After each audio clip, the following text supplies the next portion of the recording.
सुरक्षित ढङ्गमा concrete pumping कार्य गर्नको लागि कन्क्रिट पम्प सवारी साधनलाई उपयुक्त ठाउँमा स्थापना गर्नु महत्त्वपूर्ण हुन्छ। तर विगतमा कन्क्रिट पम्प सवारी साधन आफै गुडेर दुर्घटना भएको छ। अब तपाईँलाई प्रश्न, कन्क्रिट पम्प सवारी साधन आफै गुड्नबाट रोक्नको लागि कस्तो उपाय लगाउनु राम्रो हुन्छ होला त?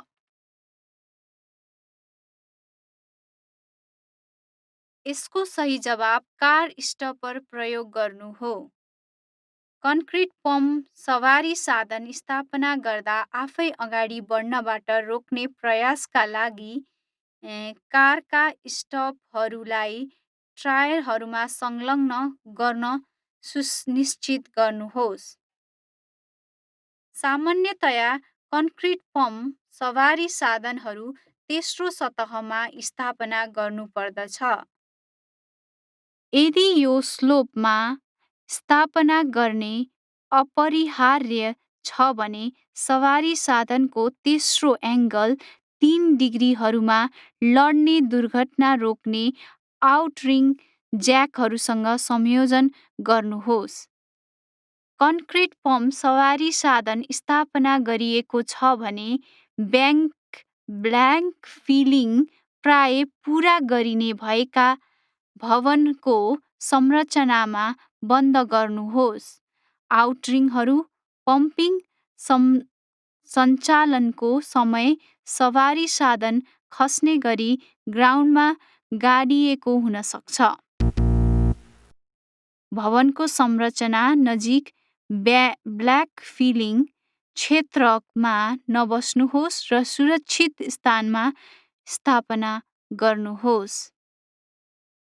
बुमसँग वितरण रेखाहरू वा ट्रान्समिसन रेखाहरूको नजिकै कन्क्रिट पम्पको सवारी साधन स्थापना गर्दा बुमको काम गर्ने दायरालाई इलेक्ट्रिक तारहरूबाट निषेधित दूरीमा राख्न सकिने स्थानमा स्थापना गर्नुहोस्।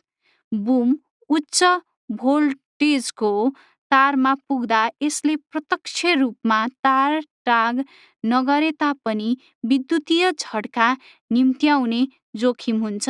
विद्युतीय झड्काको दुर्घटना निम्त्याउने स्पार्क डिस्चार्जद्वारा विद्युतीय प्रवाह हुन्छ। आउटरिगर ननिकालिकन काम गर्यो भने कन्क्रिट पम्प सवारी साधनको सन्तुलन गुमेर पल्टन सक्छ। यस्तो पल्टने दुर्घटनाहरू हुन नदिनको लागि कन्क्रिट पम्प सवारी साधनको आउटरिगर सधैँ दुवैपट्टि अधिकतम चौडाइसम्म निकालेर स्थापना गर्नुहोस्।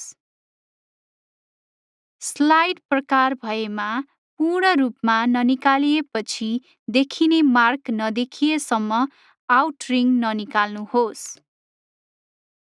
विङ प्रकारमा पूर्ण रूपमा निकालिएपछि देखिने मार्क र गाइडलाइन सिधा नभएसम्म ननिकाल्नुहोस्।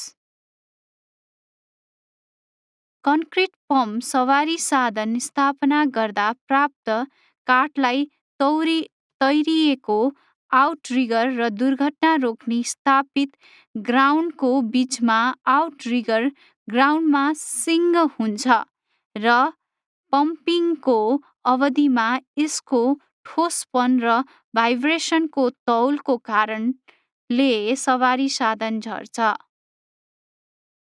वजन थाम्ने काठ वा फ्लोरबोर्ड र कार स्टपरको उचित प्रयोग गरी पल्टने वा आफै गुड्केर हुने दुर्घटनालाई रोकौँ। लोडिङ प्लेटफर्म कन्क्रिट पेभमेन्ट जस्ता कडा ग्राउन्ड बाहेकका ठाउँहरूमा कन्क्रिट पम्प सवारी साधन स्थापना गर्ने बेला फलामको पातलो जमिनलाई सुरक्षित र बलियो बनाएर स्थापना गर्नुहोस्। वजन थाम्ने काठ मात्र भयो भने आउटरिगर जमिनमा भाँसिएर पल्टने खतरा हुन्छ। स्क्याफोल्डरबाट परिवहन पाइप जोडिएका फिटिङ उपकरणहरू खस्दा तल्लो भुइँमा आउने जाने चोट पुग्न सक्छ। माथिबाट सामान नखसाल्नको लागि नचिप्लिने पन्जा लगाउने, नेटले सुरक्षित गर्ने, प्रवेश निषेध गर्ने जस्ता पर्याप्त उपायहरू अपनाउनुहोस्।